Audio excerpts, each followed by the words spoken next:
feeling relaxed?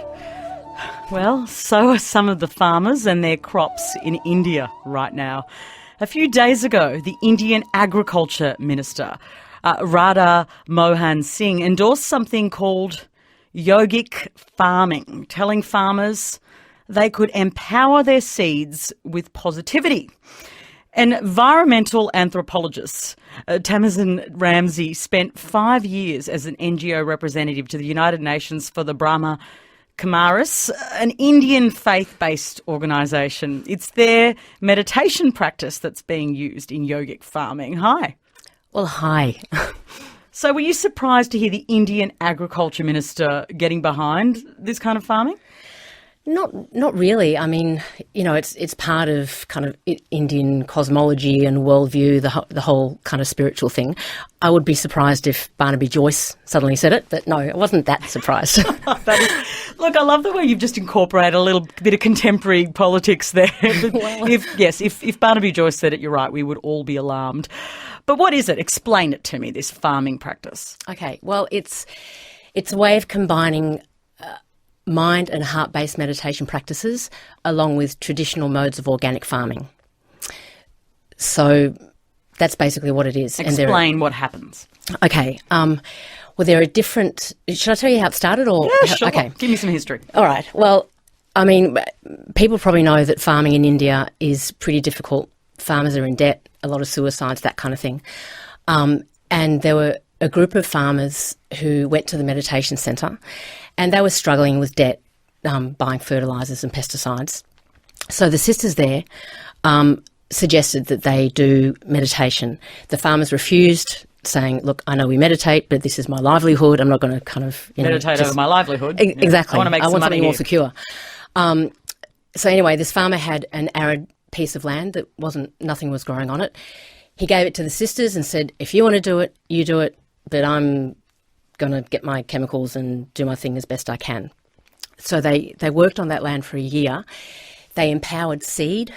They sat, meaning that they would put seeds in the meditation room and send intentional, positive vibrations and thoughts to that seed, that it should become powerful, that seed should bear great fruit, it should reach its ultimate potential, things like that. And then they would sit in the earth and imagine... I know it sounds wacky, but the thing is, it works. You are reading my face, aren't you? Well, I am.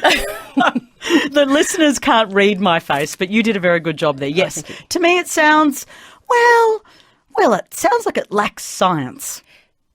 However, that was the beginning. But then one of the farmers, it kind of spread farmer to farmer. They started having some results, and farmer to farmer, people started finding out about it.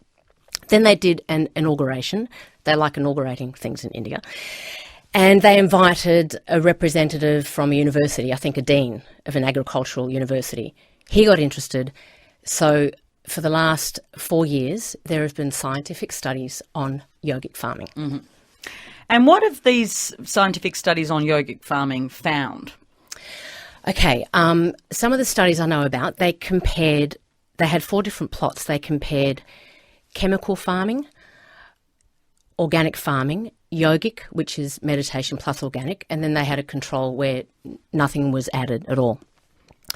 They found unequivocally, with some crops more than others, but there was always greater root germination, greater soil microbial activity, a higher caloric content, higher fat, higher protein, and they would get more for their crops at the market because the quality of the crop looked better. How replicable it is, I mean, it'd be amazing can you imagine trying it here? I don't know, but come on, Barnaby. Yeah, you want to get Barnaby into it. Yeah. You've done some research on this yourself. You visited some Indian farmers practicing this technique. I did. What did you find? Are you convinced? It's hard not to be convinced. I mean, the quantitative side is one thing that was done by the agricultural scientists, but I was kind of interested in how it affects their day-to-day life, how it affects their relationship with their livelihood.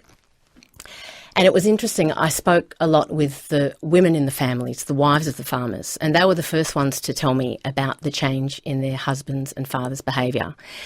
the fact that they were calmer, they weren't getting angry, there was less violence in the community, there was less frustration. One farmer, and it's the picture that you're going to put up of that couple. On the RN Drive website, that's right. That's the one. He actually, he was a bit, I don't know if I should, well, anyway, he was extremely depressed. And he just started working with this meditation practice. And as he worked with it, he developed a sense of reverence for his work, and then a deeper sense of self-respect as the instrument for that craft, so to speak. Now he treats his farm like it's a temple. And his whole demeanour has changed, his self-esteem has grown, has increased.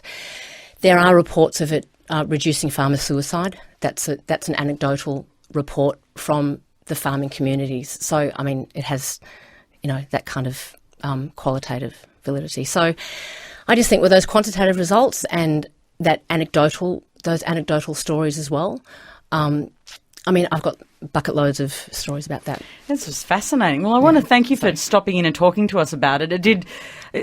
Well, next time I've got Barnaby Joyce on, I'm going to put it to him. See if he knows anything about yogic farming. Bring me in. I'll talk to him. Oh, let's do it. Okay. Thank you so much for joining us. And that's Dr. Tamasin Ramsey, environmental anthropologist and advocate of yogic farming practices, giving us her take on this story about the Indian Agriculture Minister recommending farmers in that country should empower their seeds with positivity. You're listening to RN Drive.